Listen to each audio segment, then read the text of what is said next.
Good morning, guys. I hope your asynchronous day is going well for you so far. Um, this is just day three again of our series of this week about Texas, and we're gonna go ahead and go through this. I'm gonna put the CNN link in the chat box. Um, I've also linked it inside the modules on Wednesday. So let's go ahead and get started. So we're going to talk today about cattle and railroads and the good and the bad. Okay, so we're talking now about Texas. Texas is now gained their independence, as we learned yesterday. The Battle of San Jacinto allowed them to gain their independence from Mexico.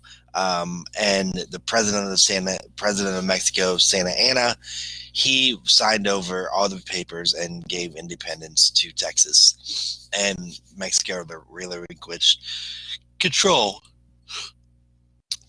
So, with that being said, after Mexico gave Texas their independence and they became their own country, now they had to have their own currency and then they had to start building things. And this is how they started it with cattle and railroads and the good and the bad of being their own country. So, some words to know. Now, there's going to be a lot of words here because today is Wednesday, so I combined two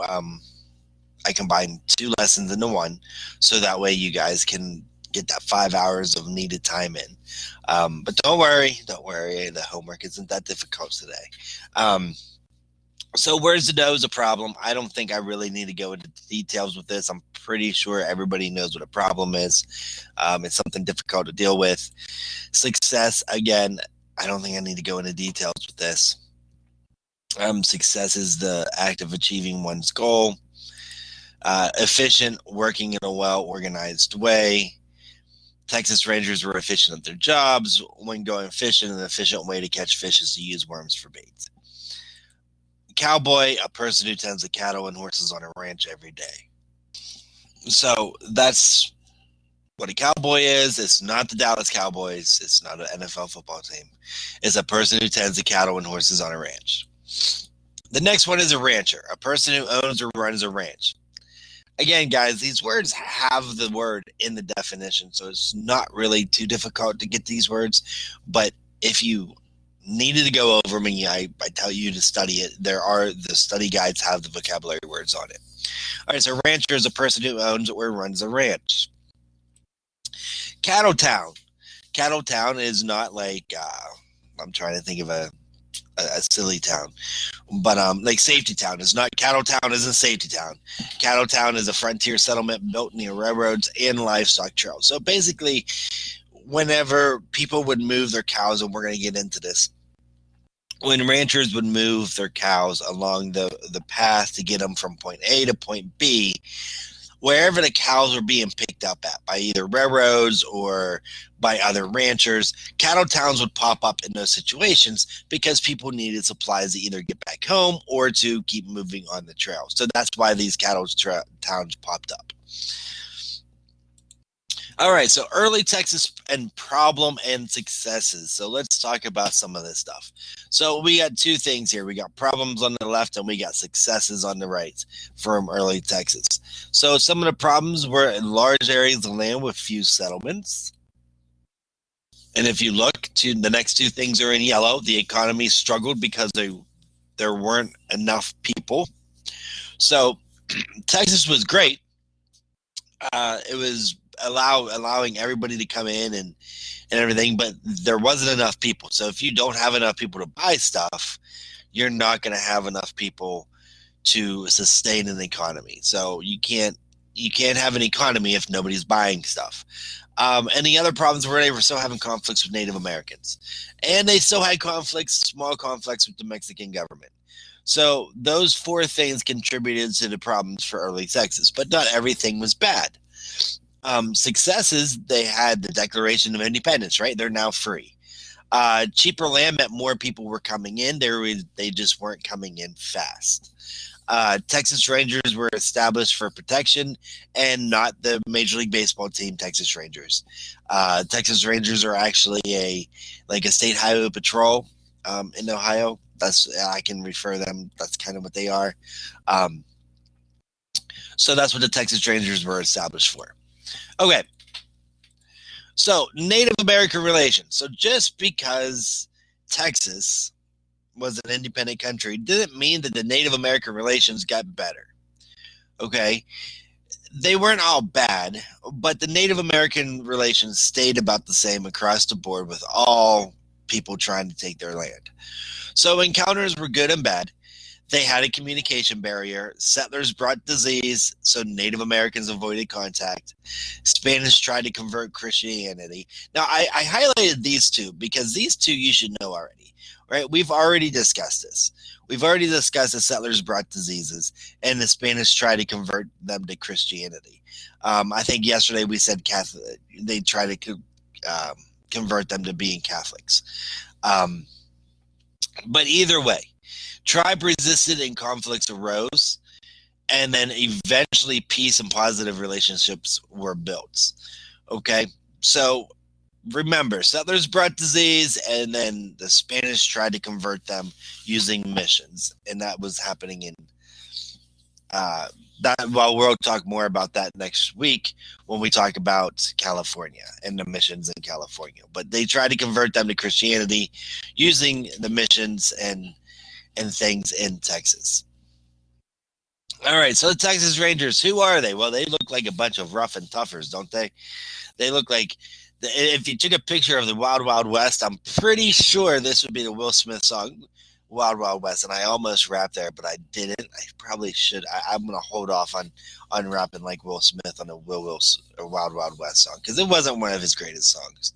Anyway, so this is the Texas Rangers. So if you look at this, this is kind of like drawing a picture of what you think somebody in the Wild Wild West looks like an outlaw or a police officer.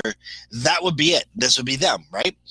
So they were founded in 1823, and they were founded by the government. Okay, so they were founded by the national government, and their sole job was to protect citizens, protect the border of Texas, and fight Native Americans, maintain law and order.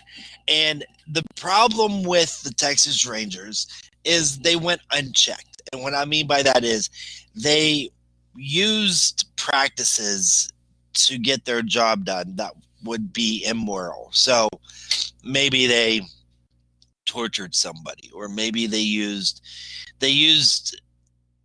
tactics that we don't use today. And even back then, they used tactics that probably was not very good, and they were looked upon like they were evil and they had free reign and they could do whatever. So they were a respected group, but they were a group that everybody feared.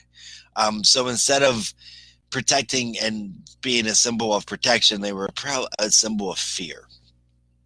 They still do exist today, but they now have law and order, and they have moral codes, and they don't act like they did whenever they were first founded.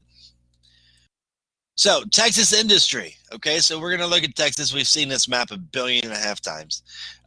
So the Texas industry. So let's talk about a little bit how they made a little bit of money. So the three major industries of Texas was cotton, cattle, and railroad. Okay, so if you notice, cattle is in yellow, so that's probably going to be important.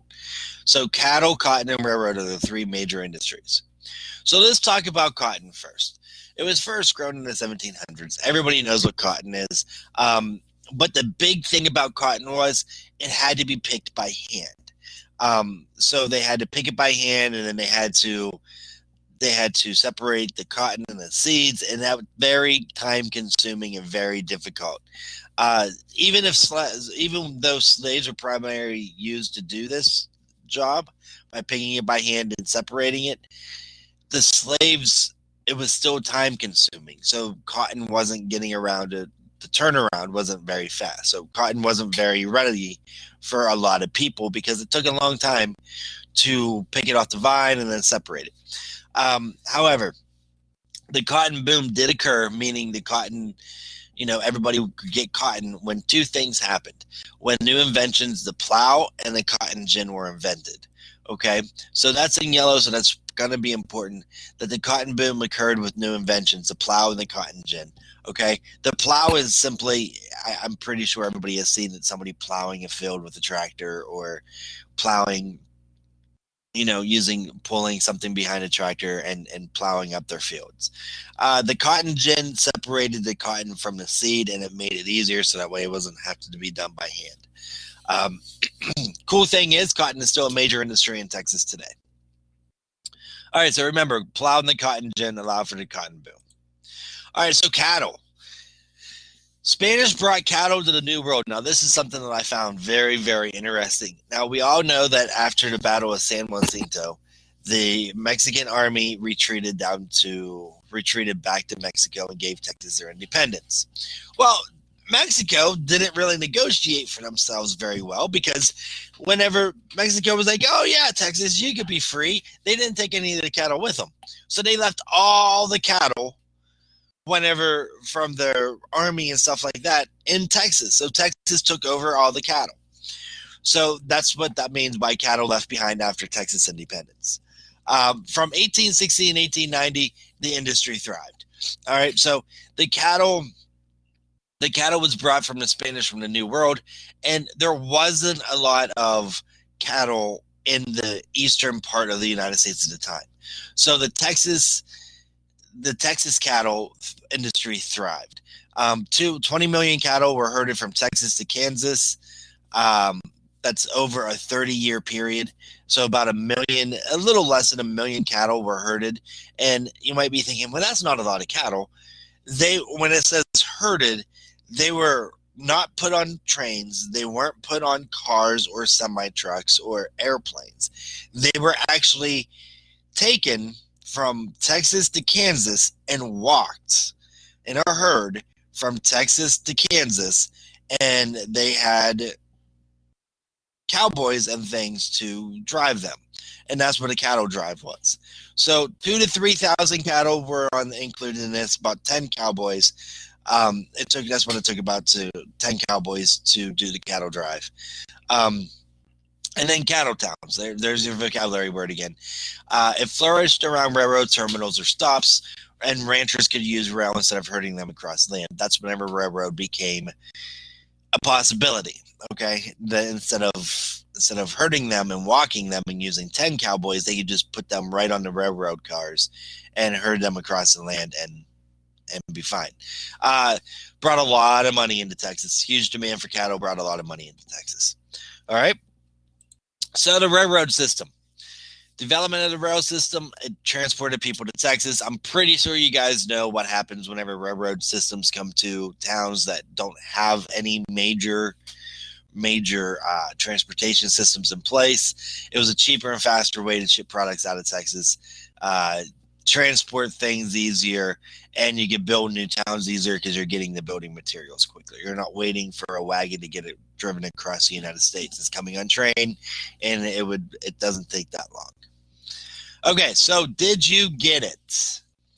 So now here's what we're going to do. We are going to play a little bit of music while we do this on Wednesdays. I've been wanting to do this, so I'm going to ask you, did you get it?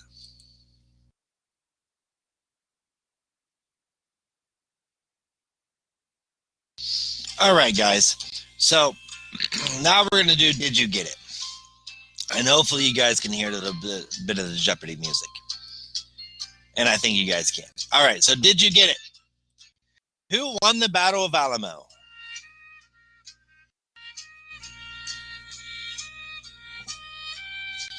Remember, that was Mexico. Okay, Mexico won the Battle of Alamo after the Texan soldiers took it from them. The United States had zero participation in the battle, and the Mexicans winning the Battle of Alamo allowed more citizens to join the fight against Mexico.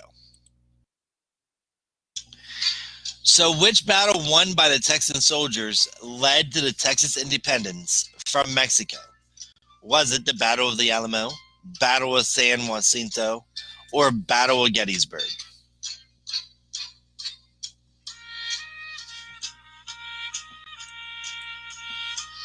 Yeah, guys, it was the Battle of San Jacinto. Remember, Sam Houston defeated the Mexican army using a surprise attack. The victory led to Mexico surrendering and allowing Texas to become an independent country. Okay, so remember, Sam Houston was the first president of Texas, and San Jacinto was the battle that led to the Texas independence. All right, so we're gonna stop at the music because the music's actually throwing me off a little bit. So it was a cool idea, but I didn't like it. All right, so remember, San Jacinto was the one that won the Texas independence. All right, so Sam Houston was the first president of the Republic of Texas. I just told you that.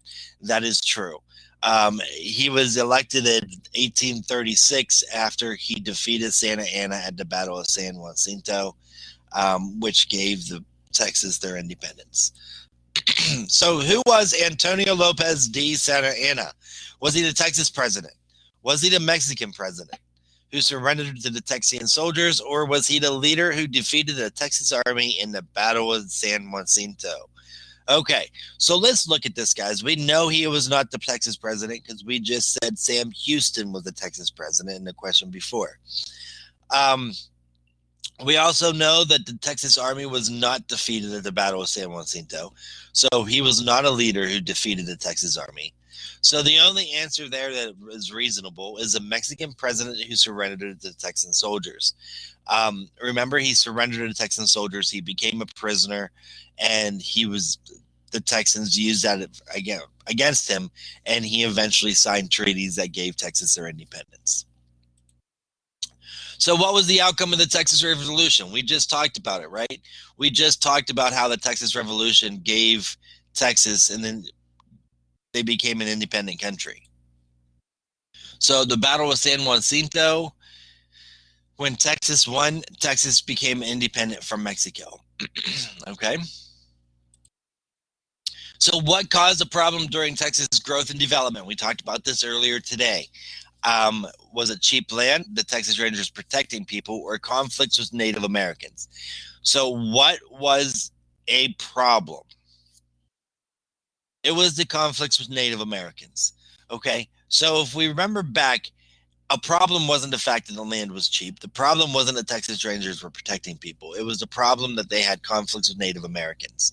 The communication wasn't there. Obviously, they're speaking two different languages. That didn't work. Native Americans were afraid of getting diseases that the Europeans brought over, so they stayed away from them. And the whole faith thing caused conflicts with Native Americans and settlers. Whenever the Europeans were trying to, or the Spanish were trying to, Spanish is Europeans, but whenever everybody was coming in trying to change the faith of the Native Americans. So what the conflicts with Native Americans made travel dangerous and hindered goods and services from being moved. So why did the economy struggle at first? There was no land, there were not enough people, or there were no crops. So remember back whenever we were talking about this, they struggled at first because there was not enough people. So whenever Texas became independent, they had to set up an economy, but the problem was they didn't have enough people buying things and selling things that they couldn't get anything going. There wasn't enough of the economy to move. It wasn't until transportation allowed for more people to come into Texas that really jump-started their economy. Most people farmed on their own land and they took care of themselves. So that means that whatever they needed, they either grew or made. They didn't buy or sell. And until the railroad came in, none of this happened. It took a while for the economy to get off the ground. All right, so what made the cotton industry to become successful in Texas? Was it people needed cotton for things? Land was good for cotton? Or was it the invention of the plow and cotton gin? Yeah, it's the invention of the plow and cotton gin. The cotton gin and plow allow for faster harvesting of cotton, which meant cotton could be grown and distributed faster than what it was ever done before. And that was the big key. That cotton could be distributed faster and grown, and because of the plow and the cotton gin. So what was a major industry in early Texas? Steel, silver, or cattle? It was cattle. Remember the cattle?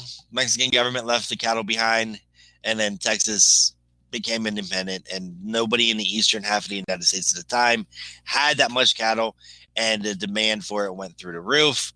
And once the railroad system came in, the major industry of cattle skyrocketed, and it brought wealth into the states. People were getting rich all over the place due to cattle. All right, so for today's homework, I need you to read The Good and the Bad, read The Cattle and Railroads, Do homework, Cami, Texas symbols. Study the vocabulary words, study the quiz study guide, and turn in your CNN 10 worksheet for bonus points if you'd like. I put CNN 10 in the chat. It is also in the modules. So on that note, guys, I will see everybody tomorrow. Have a great day on Wednesday, and I will see everybody tomorrow. Bye-bye, guys.